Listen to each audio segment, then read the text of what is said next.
দেখুন, একজন কমেন্ট করেছে বিচেলি খাওয়ালে কি সমস্যা হবে? অবশ্যই সমস্যা হবে। এবার অনেকেই প্রশ্ন করতে পারেন যে আমাদের বাড়িতে বা গ্রামাঞ্চলে অনেক লোক এখনও বহুদিন ধরে বিচেলি খাওয়ায়, তাদের তো কিছু সমস্যা হয় না। দেখুন, যখন আপনি কমার্শিয়াল ফার্ম করবেন, বাড়িতে ১টা ২টো ছাগল তেমন কিছু বুঝতে পারবেন না। কমার্শিয়াল যখন ফার্ম করবেন, ছাগলকে বিচেলি খাওয়াবেন তো বুঝতে পারবেন বিচালির কত সমস্যা। কারণ বিচালির মধ্যে অক্সলিক অ্যাসিড থাকে, যে অক্সলিক অ্যাসিড খাবারের নিউট্রিশনকে নষ্ট করে দেয়। বিচালির সঙ্গে অনেকে কী করে, মানে খাবারের গুণগত মানকে বাড়ানোর জন্য ভুসি, ভুট্টা দানা, ডালের খোসা, গুড়, আরও ইত্যাদি কিছু সাপ্লিমেন্ট, ভিটামিন, মিনারেল দিয়ে দেয়। তো কী হয়, এই যে সাপ্লিমেন্টগুলো দেওয়া হচ্ছে, নিউট্রিশনগুলো দেওয়া হচ্ছে, সেগুলো কিন্তু নষ্ট হয়ে যায়। কারণ কি জানেন? এর নষ্ট হওয়ার মূল কারণ হচ্ছে বিচেলির যে অক্সলিক অ্যাসিড সেটাকে অ্যাবজর্ব করে নেয়, নিয়ে সেটাকে নষ্ট করে দেয়।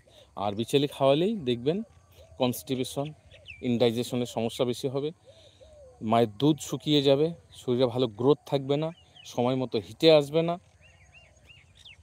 দিনের বেলায় দেখবেন ভালো দানা খাবার দিয়ে বিচেলি খাওয়ালেন, জল খেয়ে পেট ঢোল হয়ে থাকলো, কিন্তু সকালবেলায় দেখবেন স্বাস্থ্য খারাপ হয়ে গেছে। আর ইমিউনিটি এতটাই লো হবে, মানে আর বলার নেই। যারা কমার্শিয়ালি ফার্ম করছেন, যারা খাইয়েছেন, অবশ্যই এই বিষয়টা বুঝতে পারবেন।